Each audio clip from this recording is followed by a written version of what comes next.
Imagine going out to a bar on a Friday night to have a few drinks. You get a little drunk, and later that night, you're walking home. It's dark, and you hear a noise. You go to turn around, and the next vision you have is waking up on a ship in the middle of the ocean. Sounds crazy, right? But if you lived in a port city in the 1800s, this could actually happen to you. It was known as Shanghaiing. Shanghaiing, or crimping, is a term used for when somebody was forced aboard a ship to work by the use of liquor, drugs, intimidation, or force. One common practice was to find a drunk sailor in a bar, beat him until he's unconscious, and put him on the boat and leave before he awakens. A more or less violent way of Shanghaiing was when boarding house owners would let sailors stay at their boarding house on credit. Then after they racked up some debt, they would force the sailor to sign a contract to work for a captain to pay off that debt. They would collect the sailor's wages for the back debt and also a finder's fee from the captain. The sailor would return from the voyage with not much money and in need of a place to stay, creating a vicious cycle. There are tales of some seaport bars having trap doors to get drugged sailors easily to a waiting ship. Crimping was a very lucrative business since captains would pay generous finder's fees, and anytime there's money involved, there's also corruption. Many crimps had political influence or were political figures themselves. The term Shanghaied comes from the fact that this usually happened on longer voyages, such as one to Shanghai. The practice of Shanghaiing or crimping goes back probably as long as there's been a shipping industry and happened in ports across the U.S., mainly during the 1800s, with most reported cases in the U.S. coming from New York City and Boston on the East Coast, and Portland and San Francisco on the West Coast.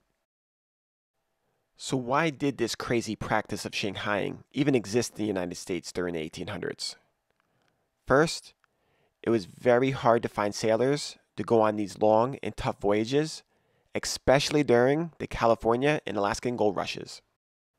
Secondly, American laws at the time made it illegal for a sailor to leave a ship before the voyage's end.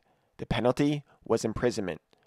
So if you forged someone's name or forced them to sign their name on a contract, then there was very little a sailor could do once it happened. And the main reason? Money. Like I mentioned before, captains would pay the crimps a finder's fee for each body, regardless of how they actually got those bodies on board. One of the most notorious crimps was Portland's Joseph Bunko Kelly, who was later called the King of the Crimps. In one infamous deal in 1893, he delivered about 20 men who had mistakenly consumed embalming fluid from an open cellar of a mortuary. He sold all the men, most who were dead, to a captain who sailed before the truth was discovered. He got $52 for each man.